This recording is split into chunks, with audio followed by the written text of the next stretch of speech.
উনি সফরে বেরিয়েছেন হাদিস কালেকশনের জন্য। প্রচন্ড শীতের রাত, উনি মাগরিবের নামাজ এশারের নামাজ পড়ে একটা মসজিদে শুয়ে পড়লেন, আর শুয়ে শুয়ে হাদিস পড়তেছেন। কি পড়তেছেন? কথা বলেন। আর মনে মনে ভাবলেন রাতটা মসজিদে কাটায় দেই, ফজরের নামাজ পড়ে আবার বেরোবো। কিন্তু দারোয়ান এসে বলে মসজিদে থাকতে পারবেন না, ওঠেন। দারোয়ান আছে না? কথা কন। আহমদ ইবনে হাম্বল বললেন আমি শুধু রাতটা থাকতে চাই, আমি তো ফজরেরও মুসল্লি, ফজর নামাজ পড়বো তো এই মসজিদে, আমার থাকতে দাও। দারোয়ান তো দেয় না, কেন? মসজিদে থাকার জায়গা না, যান মিয়া।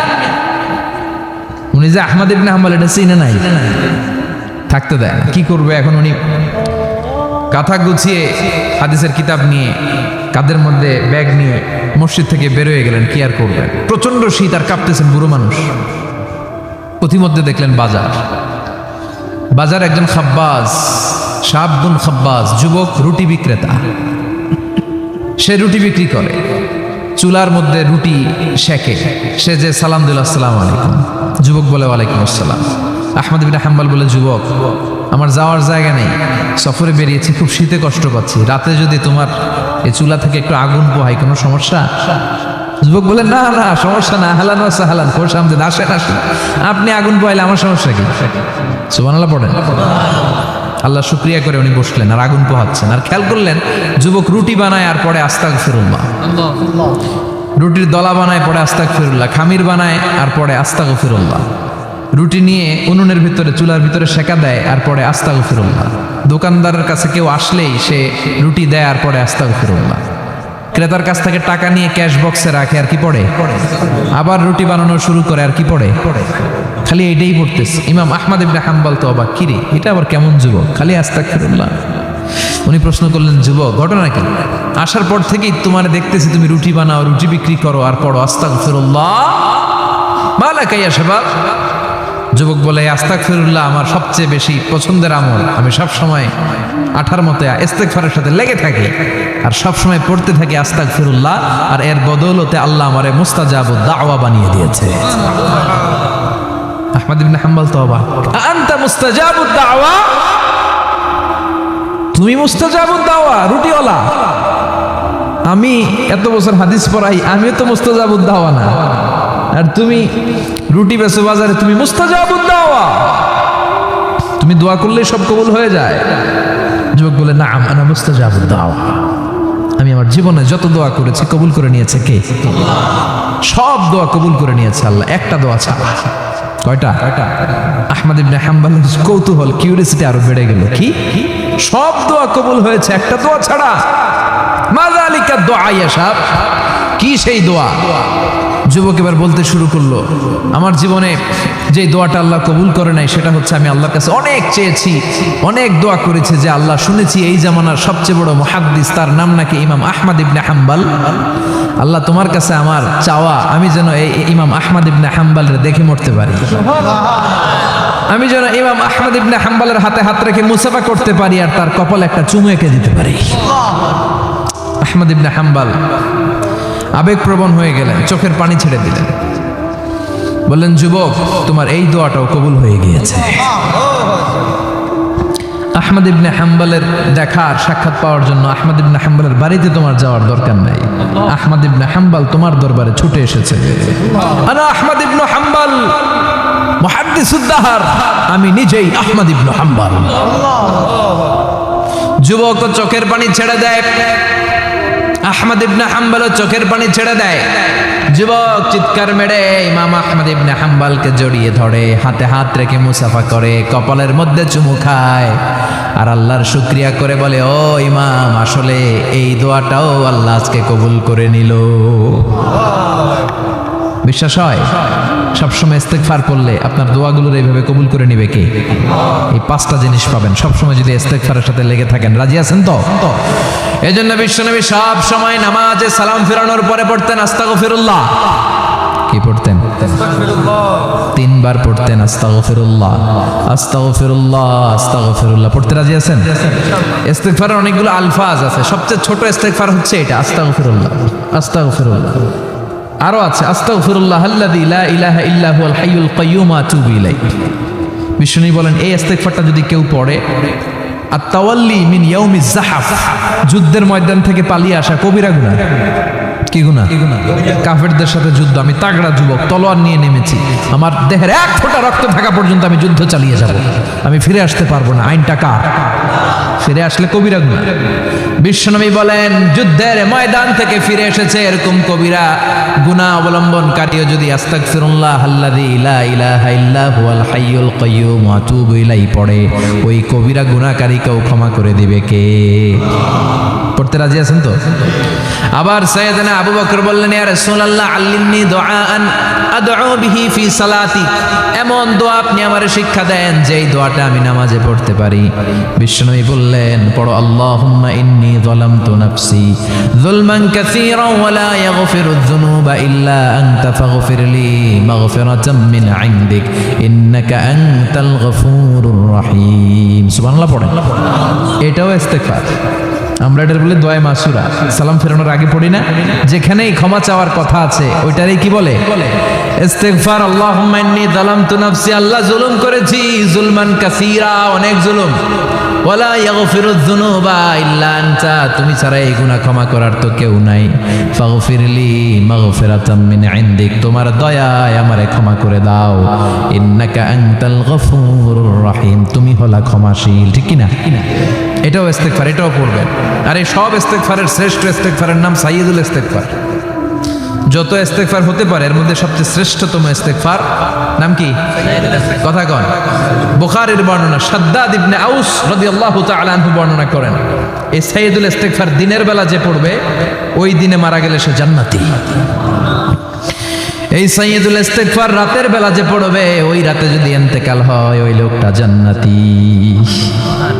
মুখস্থ আছে না? কার কার মুখস্থ হাত তুলেন। মাশাআল্লাহ, তাবারাকাল্লাহ, মাশাআল্লাহ, মাশাআল্লাহ।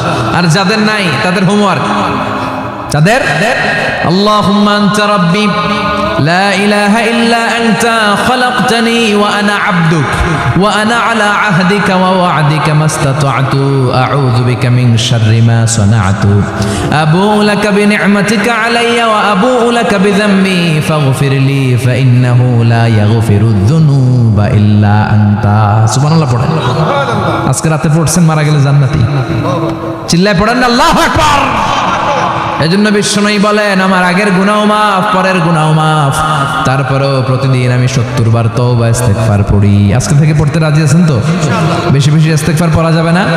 একটু প্রাণ খুলে দিল খুলে আওয়াজ করে পড়েন তো আস্তাগফিরুল্লাহ। আর জোরে পড়েন আস্তাগফিরুল্লাহ। আবার সবাই পড়েন আস্তাগফিরুল্লাহ। সব সময় তওবা ইস্তেগফার যারা পড়ে তাদেরকে পছন্দ করে কে?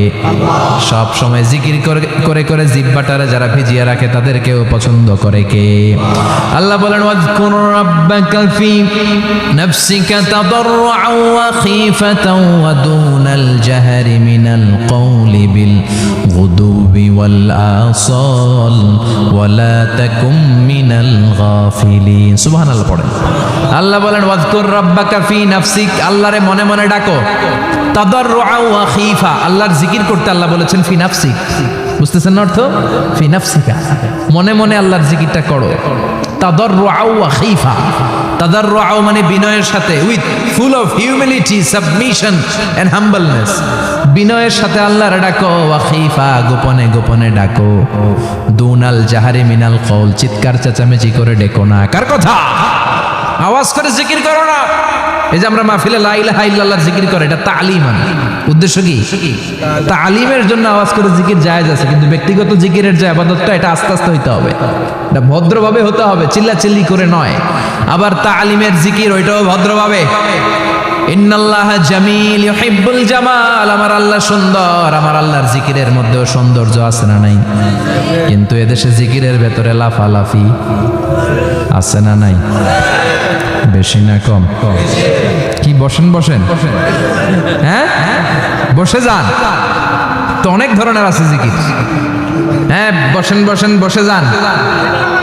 হ্যাঁ হাইবার আলী, এটা কি আবার জালালি? তো এই যে ইন্নাল্লাহা জামিল, ইউহিব্বুল জামাল, আমার আল্লাহ সুন্দর, আমার আল্লাহর জিকিরের মধ্যেও সৌন্দর্য আছে না নাই?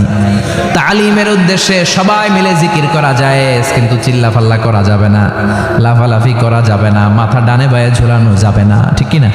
কিন্তু লাফালাফির জিকির আছে না নাই? লাফাইতে লাফাইতে, হ্যাঁ, গাছের আগায় বাঁশের আগায়, আবার যিনি জিকির পরিচালনা করে ওনার কান্দে যাই ওঠে, আছে না নাই? বিশ্বনবী সাহাবীদের নিয়ে জিকির করছেন, সাহাবারা লাফাতে লাফাতে খেজুর গাছের আগায়, হাদিসে আছে না এটা? বিশ্বনবী সাহাবাদেরকে নিয়ে জিকির করছেন, লাফাতে লাফাতে আবু বকর বিশ্বনবীর কান্দের উপরে, আছে হাদিসে আছে? এটা জিকির নয়। কি সুন্দর দেখেন, ইসলাম বোঝা কত সহজ। ওয়াযকুর রাব্বাকা ফি নাফসিকা তাদাররুআ ওয়া খাইফা, গোপনে জিকির করো, ভদ্রতার সাথে বিনয়ের সাথে জিকির করো। ওয়ালা তাকুম মিনাল গাফিলিন দুনাল জাহারি মিনাল কওল, চিৎকার চেঁচামেচি করে জিকির করো না। যারা চিৎফাল দিয়ে হই হই হই হই করে, আছে না? হই হই হই হই হই হইয়ের ভিতরে আল্লাহর নাম আছে, হ্যাঁ? এই যে হুই হাই হুই হাই, এই স্টাইলের যে জিকির, এটার ভিতরে আমার আল্লাহর নাম আছে? আল্লাহর নাম যদি না থাকে ওইটা জিকির হবে? কথা বলেন। বিষ্ণু বললেন, খবরদার, চিৎকার চেঁচামেচি করে লাফালাফি করে যারা জিকির করে এরা মনে করে আল্লাহ কানে শুনে না। কথা বলেন। আপনি গোপনেও আল্লাহর ডাকলে আপনার ডাকে সাড়া দিবে কে? এজন্য রাব্বুল আলামিন বলেন, ফাযকুরুনি আযকুরকুম ওয়াশকুরুলি ওয়ালা তাকফুরুন। বান্দা, আমার জিকির তোমরা করো, আমিও তোমাদের জিকির করব, ঠিক কি না? আমরা যদি আল্লাহর জিকির করি, আমাদের জিকির করে কে? সুবহানাল্লাহ কইবেন না?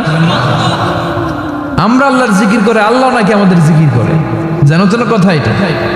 আবার হাদিসে কুদসিতে আল্লাহ বললেন, ফাইন যাকারানি ফি নাফসি যাকারতুহু ফি নাফসি। আমার বান্দা যদি একা একা আমার জিকির করে, আমি আমার বান্দারে একা একা স্মরণ করি। ওয়া ইন যাকারানি ফি মালাইন যাকারতুহু ফি মালাইন খায়রিম মিনহু। এরকম মহা সম্মেলন করে যদি কেউ আমি আল্লাহর জিকির করে, আমি এর চেয়েও বড় মহা সম্মেলন ফেরেশতাদেরকে নিয়ে করে আমার বান্দারে স্মরণ করি। ওয়া ইন তাকাররাবা ইলাইয়া শিবরান তাকাররাবতু ইলাইহি যিরাআন। আমার বান্দা যদি আমার দিকে এক বিঘত আসতে চায়, আমি আমার বান্দার দিকে এক হাত এগিয়ে যাই। আমার বান্দা যদি আমার দিকে এক হাত আসতে চায়, আমি আমার বান্দার দিকে দুই হাত যাই। ওয়া ইন আতানি ইয়ামশি আতাইতুহু হারওয়ালা। আমার বান্দা যদি আমার দিকে হেঁটে হেঁটে আসতে চায়, আমি আমার বান্দার দিকে দৌড়ে দৌড়ে যাই। সুবহানাল্লাহ পড়ে। এজন্য বিশ্বনবী বলেন, লা ইয়াজালু লিসানুকা রাতবাম মিন যিকরিল্লাহ।